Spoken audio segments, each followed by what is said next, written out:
Assalamualaikum warahmatullahi wabarakatuh. Kami dari kelompok 13. Di sini kami akan mempresentasikan materi tentang gharar, maisir, dan riba. Izinkan kami perkenalan terlebih dahulu. Perkenalkan, nama saya Adelia Mutiara Yaswindra dengan NIM 22404082 dan rekan saya Amanda Putri Sugiyarti Ningtyas dengan NIM 22404091 dan Faikotul Muthaharoh dengan NIM 22404095. Untuk materi yang pertama yaitu tentang gharar. Pengertian gharar, secara bahasa, gharar adalah al-qatar yang berarti pertaruhan, maj'ul al-aqibah yang berarti tidak jelas hasilnya, atau dapat dikatakan sebagai al-muqatarah yang berarti pertaruhan, dan al-jahalah yang ketidakjelasan. Gharar adalah suatu bentuk keraguan, tipuan, ataupun tindakan yang bertujuan untuk merugikan orang lain. Adapun secara istilah menurut para ulama, pengertian gharar menurut Al-Khattabi adalah sesuatu yang tidak diketahui akibatnya, inti dan rahasianya tersembunyi. Menurut Ibnu Al-Athir, gharar adalah sesuatu yang zahirnya dapat mempengaruhi dan dalamnya dibenci. Menurut Ibnu Taimiyah, gharar adalah yang tidak diketahui hasil akhirnya. Menurut Ibnu Qayyim, gharar adalah sesuatu yang diragukan dapat berhasil atau tidak. Yang berikutnya adalah dasar hukum gharar. Dasar hukum gharar ini terdapat dalam Quran Surat Al-An'am ayat 152, Quran Surah Al-Baqarah ayat 188, Quran Surat An-Nisa ayat 29, dan hadis riwayat Ahmad. Yang berikutnya adalah bentuk-bentuk gharar. Bentuk-bentuk gharar ini dibagi menjadi dua. Yang pertama gharar dalam sigot akad, dan yang kedua gharar dalam objek transaksi. Gharar dalam sigot akad ini dibagi menjadi hal-hal berikut ini. Yang pertama, bai ataini fi baiyah adalah suatu kesepakatan dengan dua transaksi, baik dengan terlaksananya salah satu dari dua transaksi tersebut atau dari harganya. Yang berikutnya, bai urbun adalah seorang pembeli sebuah komoditi dengan sebagian pembayarannya diserahkan kepada penjual sebagai uang muka. Jika pembeli jadi mengambil komoditi tersebut, maka uang muka tersebut termasuk ke dalam harga. Namun, jika pembeli tidak jadi mengambil komoditi tersebut, maka uang muka tersebut menjadi milik penjual, sedangkan pembeli tidak mendapatkan apa-apa. Yang berikutnya, bai al-hassah adalah suatu transaksi di mana penjual dan pembeli sepakat atas jual beli satu komoditi pada harga tertentu dengan lemparan batu kecil yang dilakukan oleh salah satu pihak kepada pihak lain yang dijadikan pedoman atas berlangsung tidaknya transaksi tersebut. Yang berikutnya, bai al-mulamasah adalah ketika kedua belah pihak melakukan tawar-menawar atas suatu komoditi. Kemudian, apabila calon pembeli komoditi tersebut menyentuh baik disengaja maupun tidak, maka dia harus membelinya, baik yang memiliki komoditi tersebut rela atau tidak. Yang berikutnya, bai al-munabasah adalah seorang penjual berkata kepada pembeli, "Jika saya lemparkan sesuatu kepadamu, maka transaksi jual beli harus berlangsung di antara kita." Yang berikutnya, bai al-mu'alaq adalah suatu transaksi jual beli di mana kelangsungannya tergantung pada transaksi lainnya yang disyaratkan. Keberhasilan transaksi dapat terjadi dengan mengikuti instrumen yang ada di dalam taklik. Yang berikutnya, bai mudaf adalah suatu kesepakatan melakukan transaksi jual beli untuk waktu yang akan datang. Untuk bentuk gharar dalam objek transaksi ini terbagi menjadi yang pertama, ketidakjelasan jenis objek transaksi, yang kedua, ketidakjelasan dalam macam objek transaksi, yang ketiga, ketidakjelasan dalam sifat dan karakter objek transaksi, yang keempat, ketidakjelasan dalam waktu, yang kelima, ketidakmampuan dalam penyerahan objek transaksi, dan yang terakhir adalah objek transaksi yang spekulatif keberadaannya. Yang berikutnya adalah jenis-jenis gharar. Ditinjau dari peristiwanya, jual beli gharar yang diharamkan dapat ditinjau dari tiga sisi. Yang pertama yaitu jual beli barang yang belum ada atau makdum, dan yang kedua jual beli barang yang tidak jelas atau maj'uh, dan yang terakhir adalah jual beli yang tidak mampu diserah terimakan. Materi yang selanjutnya adalah maisir, di mana poin yang pertama adalah pengertian maisir.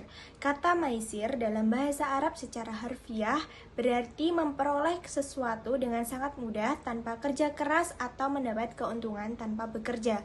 Di mana pengertian maisir menurut para ulama, yang pertama menurut Al-Tarbashi, maisir adalah permainan yang pemenangnya mendapatkan sejumlah uang atau barang tanpa usaha yang wajar dan dapat membuat orang jatuh ke dalam lembah kemiskinan, di mana permainan anak-anak yang di dalamnya mengandung unsur taruhan juga termasuk dalam kategori maisir ini. Dan yang kedua menurut Al-Munjid, di mana menurut Al-Munjid maisir atau judi adalah setiap permainan yang diisyaratkan padanya bahwa yang menang akan mendapatkan atau mengambil sesuatu dari yang kalah, baik berupa uang atau yang lainnya. Jadi dapat disimpulkan bahwa judi atau maisir merupakan segala macam bentuk permainan yang di dalamnya terdapat taruhan dan terdapat praktek untung-untungannya, yang membuat orang yang bermain berharap akan mendapatkan keuntungan dengan mudah tanpa bekerja keras. Dan poin yang kedua adalah dasar hukum maisir, di mana terdapat pada surat Al-Maidah ayat 90 dan hadis riwayat Bukhari yang berbunyi, "Siapa yang berkata kepada temannya, 'Kemarilah saya berkhimar denganmu,' maka hendaknya ia bersedekah." Hadis riwayat Bukhari Muslim. Poin yang selanjutnya adalah jenis-jenis perjudian. Judi dapat dikelompokkan menjadi 4, di mana yang pertama adalah undian, dan yang kedua taruhan, dan yang ketiga judi antar sesama penjudi lainnya, dan yang keempat adalah judi antar manusia dan mesin. Di mana pada masa jahiliyah, maisir ini terbagi menjadi 2. Yang pertama adalah mukhotorah, dan yang kedua adalah tajziyah. Pengertian dari al-mukhotorah sendiri adalah perjudian yang dilakukan antara 2 orang laki-laki atau lebih yang menempatkan harta dan istri mereka masing-masing sebagai taruhan dalam suatu permainan. Dan yang kedua adalah al-tajziyah,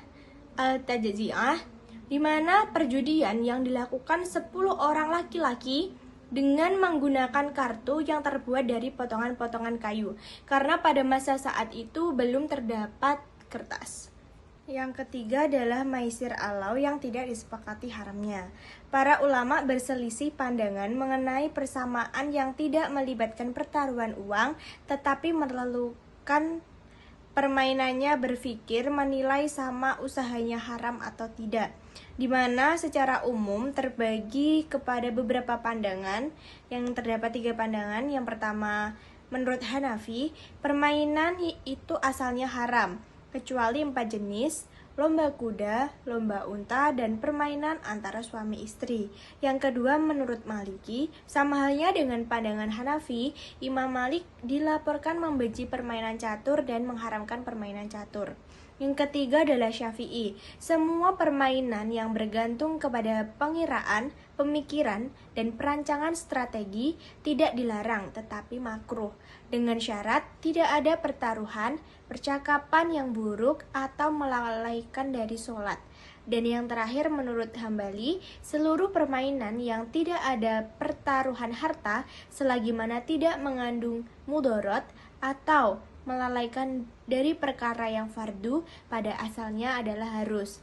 Materi yang terakhir adalah unsur-unsur perjudian. Terdapat 3 unsur yang harus dipenuhi agar suatu permainan dapat dikatakan sebagai perjudian. Yang pertama adalah permainan atau perlombaan, yang kedua ada taruhan, dan yang ketiga adalah keberuntungan. Materi selanjutnya adalah riba. Riba secara bahasa berarti ziyadah atau tambahan, dan menurut istilah yaitu tambahan pada harta yang disyaratkan dalam transaksi dari 2 pelaku akad, yaitu dalam tukar-menukar antara harta dengan harta.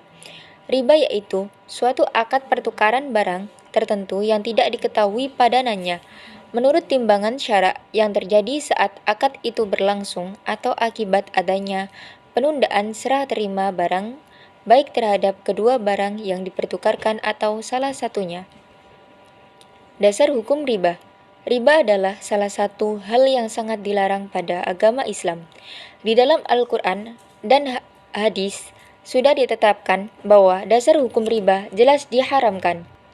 Yang pertama adalah terdapat di dalam Quran surat Al-Baqarah ayat 275.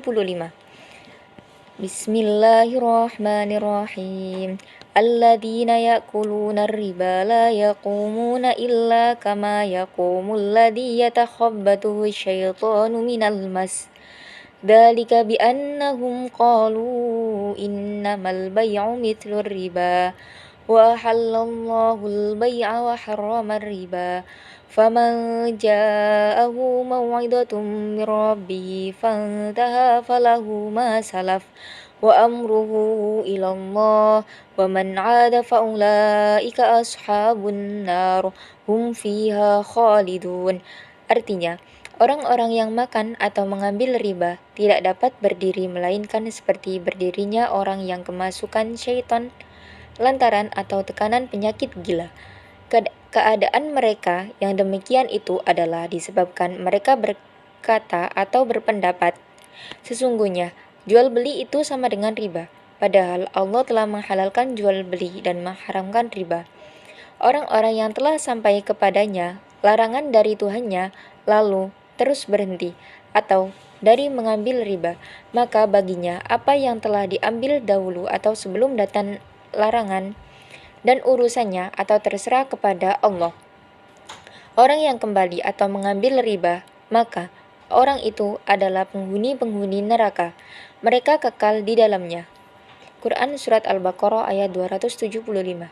Yang kedua adalah terdapat di dalam Quran surat Al-Baqarah ayat 279. Bismillahirrahmanirrahim. Fa illam taf'alu fadanu biharbin minallahi wa rasulih wa in tubtum falakum ru'usu amwalikum la tadlimuna wa la tudlamun.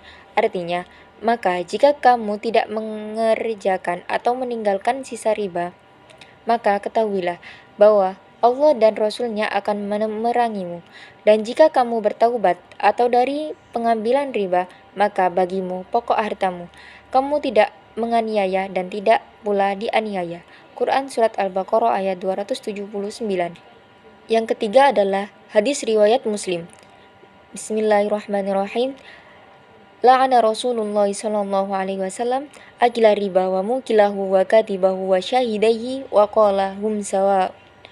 Artinya, Rasulullah sallallahu alaihi wasallam melaknat orang yang memakan riba, yang memberi makan riba, penulisannya dan dua orang saksinya.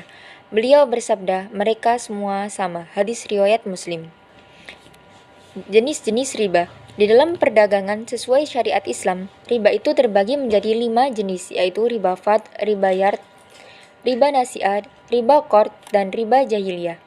Menurut jumhur fuqaha yang dikemukakan oleh Sayyid Sabiq, riba itu dibagi menjadi 2, yaitu riba al-nasi'ah dan riba al-fad. Menurut ulama Syafi'iyah yang dikemukakan oleh Wahab al-Juhaili, riba itu terbagi menjadi 3 bagian, yaitu riba fad. Riba fad berasal dari kata al-fad yang berarti tambahan pada salah satu dari kedua barang yang dipertukarkan.